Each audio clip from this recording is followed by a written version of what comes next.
Bom, pessoal, na aula passada nós vimos das primeiras técnicas de elicitação de requisitos, que foi a entrevista, sendo uma técnica muito boa e simples de ser aplicada. Porém, existem algumas variações da técnica de entrevista, que é o que a gente vai ver nessa aula de hoje. Essas técnicas elas são um pouco mais sofisticadas e elas podem apresentar a utilização ou não de mais recursos. E o primeiro exemplo é a JAD. A Jade foi desenvolvida pela IBM em 1977 e ela propõe a criação de sessões de trabalhos estruturadas utilizando uma série de recursos como dinâmica de grupos e recursos audiovisuais, nas quais os usuários e os analistas trabalham juntos para poder projetar um sistema desde os requisitos básicos até o layout das telas e relatórios.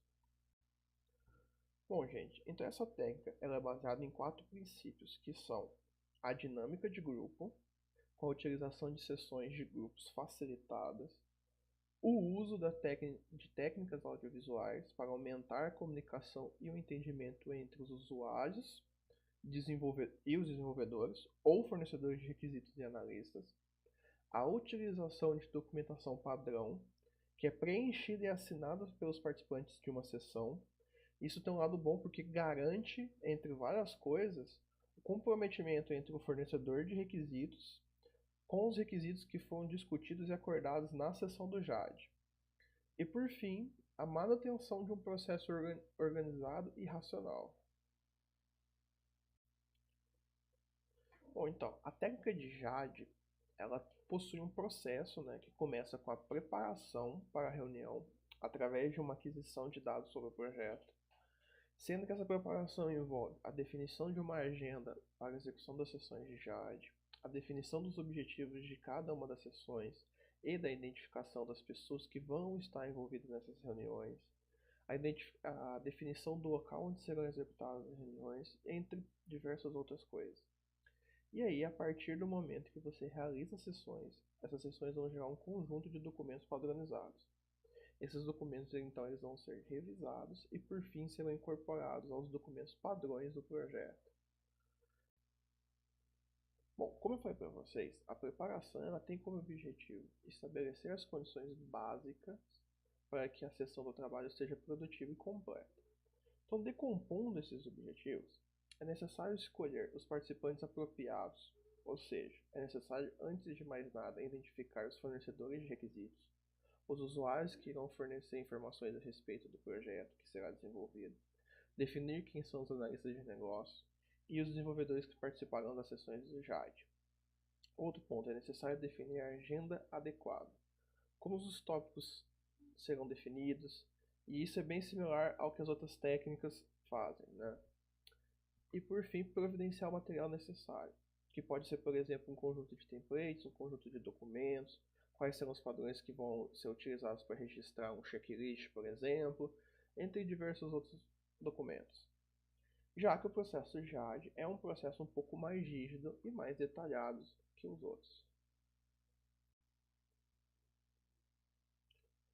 Bom, então falando um pouco das atividades que envolvem a preparação, certo? Temos o planejamento das sessões de JAD, a elaboração de uma perspectiva gerencial para identificação, por exemplo, da finalidade do projeto, do escopo do projeto, dos objetivos, das premissas e restrições, certo? A familiarização com a área de negócio que envolve o sistema, ou seja, você precisa estudar o domínio de aplicação na qual o projeto está sendo inserido,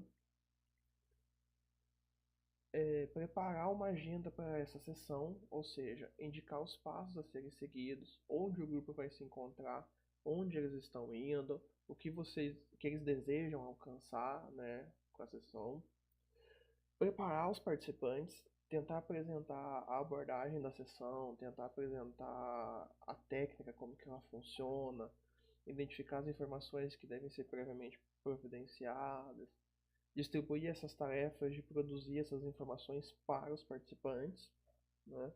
E por fim, preparar a agenda detalhada e preparar as ferramentas de documentação, que é o conjunto de documentos padrões da técnica de JAD.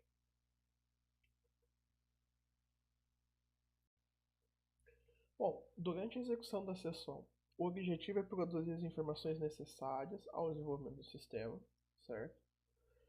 Então, normalmente no ambiente, as mesas estão disponibilizadas em formatos de U para que as pessoas possam ter contato umas com as outras. Os equipamentos audiovisuais devem ser verificados e conferidos, entre outras coisas. E recomenda-se a preparação de uma pasta prévia com as informações relevantes a respeito do sistema para os participantes. Com isso, a condução da sessão começa com a apresentação dos participantes, seguido da explicação da agenda, a revisão das perspectivas gerenciais, ou seja, a apresentação do objetivo do sistema, das premissas, das restrições do projeto, a apresentação das regras da sessão e a apresentação da agenda e o início dos trabalhos. E no decorrer da execução da sessão, uma pessoa fica responsável por documentar tudo o que está acontecendo na sessão e por gerar os documentos que vão ser utilizados e incorporados no projeto, nos documentos de análise. E no encerramento da sessão, normalmente há uma revisão geral da agenda e existe uma avaliação da sessão, que faz parte da documentação produzida nela. Bom, e por fim, existe uma revisão. Essa é uma atividade de revisão na qual a documentação toda é revisada, né? E examina-se a possibilidade de melhorias, tanto no processo da técnica quanto nos artefatos que foram produzidos. Então, existem algumas atividades macros, né? A revisão da documentação, examinar as avaliações do que foi a sessão como um todo e a preparação das pastas do projeto. Essas pastas, então, são entregues aos participantes com a documentação que foi gerada. Bom, entre as vantagens dessa técnica, então, né, estão, por exemplo, o fato de que o usuário e os fornecedores de requisitos se comprometem com o que foi definido sobre o escopo, tendo em vista que esses são os stakeholders com algum poder de decisão sobre o escopo do projeto, e isso é extremamente importante.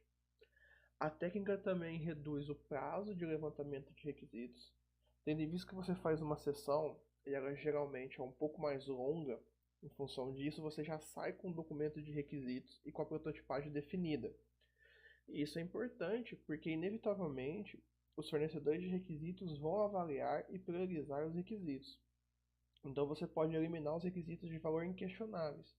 Inclusive, se você pode trazer à tona mais cedo algum eventual problema político que possa ocorrer durante o desenvolvimento, né, da sessão, especialmente no que diz respeito a requisitos conflitantes de departamentos diferentes ou de perfis de usuários diferentes, por exemplo. E uma outra vantagem é a redução, né, reduzir as diferenças de interpretação dos requisitos entre os usuários e os desenvolvedores e produzir o primeiro esboço da interface de usuário.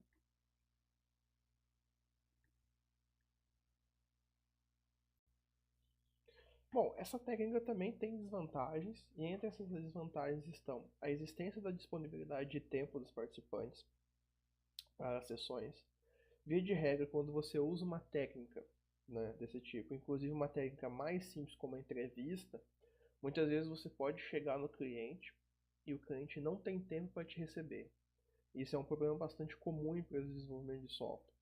Às vezes a empresa, né, ela reclama que o cliente ou fornecedor de requisitos marca um horário com ele, chega na empresa que o fornecedor de requisitos está e a pessoa não atende, né? Então, portanto, a técnica de JAD necessita de um tempo maior para executar as sessões, e se a preparação dos participantes não for suficiente, a sessão pode não ter muito sucesso. E se o relatório de uma sessão estiver incompleto, ele pode pôr em risco ou comprometer a próxima sessão. E por fim, a cultura organizacional pode não ser muito compatível com a técnica de JAD. Atualmente existe uma tendência muito grande em se utilizar metodologias ágeis e técnicas de licitações de requisitos que sejam mais ágeis. Então a técnica de JAD pode não ser uma técnica adequada para uma empresa pequena, por exemplo, porque tem poucas pessoas. Então tanto uma empresa desenvolvedora quanto um cliente, se forem pequenos e não disporem de tempo suficiente para fazer as sessões um pouco mais longas, a técnica não é muito adequada para aplicar nesse tipo de ambiente. Bom, então a gente finalizou a técnica de licitação de requisitos, né, que é o JAD. Agora a gente vai falar de uma outra técnica bastante conhecida, que é a Brainstorm, né? Provavelmente você já deve ter conhecido a técnica de Brainstorm em alguma outra disciplina relacionada à administração. Ela é uma técnica muito eficiente para os grupos desenvolver ideias criativas, criar ideias novas, resolver problemas, motivar e desenvolver equipes. Por que elas motivam, né? Elas, principalmente porque os membros dessa equipe elas podem entrar numa discussão gerencial maior e é uma técnica que tende a postergar críticas. E isso é um fator muito bom. Bom, então algumas boas práticas, né, para a gente fazer uma condução boa do brainstorm. O primeiro ponto, então, é estabelecer o papel do líder. É importante que uma sessão de brainstorm tenha um líder e é importante que vocês definam o objetivo da sessão de brainstorm, certo? A sessão de brainstorm não pode ser feita a todos, tem que ter um objetivo e é importante que o controle dessa sessão de brainstorm esteja na mão do líder e que o líder mantenha o objetivo dessa sessão. É importante também criar uma atmosfera positiva, registrar as ideias, incentivar os fluxos de ideias, monitorar com cuidado a comunicação verbal e não verbal e tentar postergar ao máximo as críticas. Ainda que você ache que uma determinada ideia não seja muito factível, é importante você postergar a crítica e deixar que as ideias fluam. Bom, então para a gente evitar problemas decorrentes de um brainstorm mal elaborado ou mal conduzido, é importante a gente ter um propósito específico para a realização do brainstorm, saber o que buscar e por que buscar, saber facilitar, colocar os pontos principais, as ideias principais em uma lista, tentar fazer a sessão de brainstorm num ambiente confortável e silencioso, sem nenhum tipo de interrupção, e estabelecer algumas regras para o grupo. Inclusive, os itens apresentados aqui nessa aula podem ser algumas dessas regras. Bom, gente, então vamos falar um pouquinho das vantagens e desvantagens, né? As vantagens dessa técnica de brainstorm são o fato de não ter crítica de julgamento imediato. Isso ajuda a abolir algumas das dificuldades inerentes ao processo, evita limitar o problema muito cedo. Como eu tinha comentado anteriormente, quando você adia uma crítica, você tende a não limitar o problema muito cedo, certo? Fornecer a interação social mais confortável do que algumas outras técnicas de grupo mais estruturadas, né? Então ela pode ser aprendida com muito pouco investimento. É uma técnica muito simples de ser explicada e aplicada. E entre as desvantagens está o fato de dela ser um processo relativamente não estruturado. Então pode não produzir a mesma qualidade, o mesmo nível de detalhes do que outras técnicas. Mas, como já foi falado algumas vezes, é importante que você tente integrar diferentes tipos de técnicas e tentar usar mais de uma técnica.